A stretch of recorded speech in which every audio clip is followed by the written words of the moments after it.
manimba ta aron makadungog ta sa iyang pulong nya. Mo ni giingon sa unang pagbasa mga igsoon, unang basahon sa mga hari atong balikon ha. Unsa gihulagway nato? Gilagwayan ta nga dunay usa ka propeta nga ginganlan og si Elias. Nya dito sulod sa langob nagpahulay siya. Nya giingnan siya sa Dios, di mayahan, real man siya nga linalang.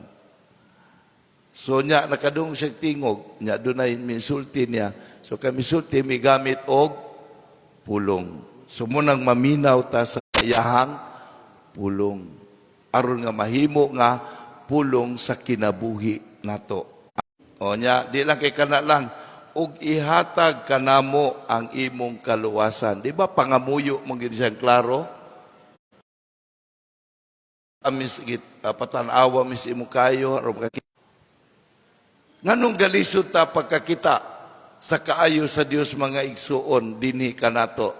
Simple kaayo kay ato mang ibutang ang kaayo sa Dios sa atong tawhanon nga kaayo dinhi kanato.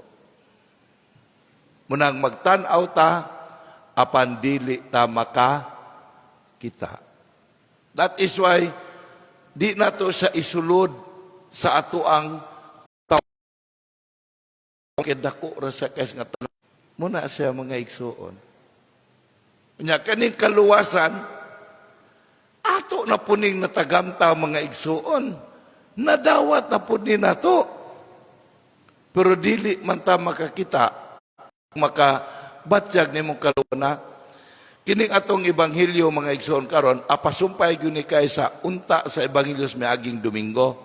Ningon akong unta kay ang kuan ang atong Isaulos miaging Domingo sa kapistahan sa mahimayaon nga pagkausab sa panagway sa Ginoo. So transunan papaulian na ni mga tawhana Ginoo kay mingaw ning dapita nya kilom-kilom na mugabi na atay wala ba mapalit nga pagkaon dinhi. Yan sa ikon sa ato Ginoong Hesus dagat. Unya pagkakadlaw na ang atong Ginoong Hesus miadto nila, miapas nila naglakaw sa dagat. O mo ni sa igis. Be palakta po kuno kus tubig. O mo giingon ni Pedro pag testing og siya bagyod na. Adlok po to sila murag multo kay tiaw ni mo na tao naglakaw sa tubig. Naglakaw siya. Pero siya naitabo ni Pedro sa diha nga nakamatngon siya sa kusog nga hangin ug dagko kayong balod.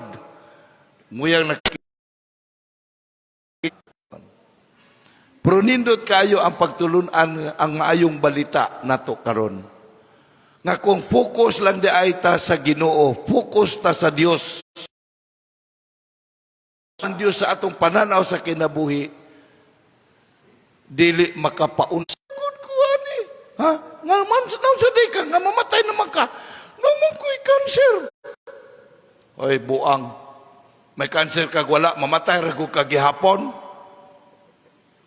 Wala nagasulbad sa problema.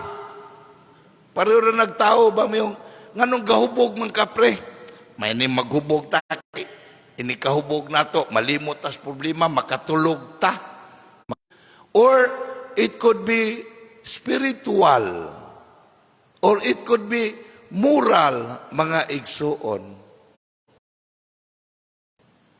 So daghan kaayong pamaagi, mga igsuon. Apan, so duha ra man gud na expectation na ato ani mga igsoon ani mga pagsulayas kay nabuhi. Una, sa Dios kay musalig gyud ta kayo niya. Kay kana ba mo nga wa gyud musalig nato ang tanan ngadto sa Dios mga igsoon. Tungod kay siya man ang magbuluot sa tanan. Ato kayo rog panahon na gyud. Tungod sa kabray nga magpakabuhi ta dina sa atong pagtuo sa Dios, pagtuo nato sa atong Ginoong Hesus, kinsa nagpakatawo aron pagpaila nato kinsa ug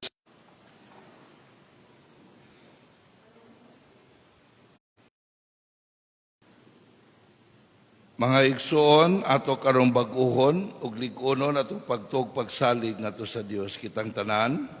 Nagatuo kami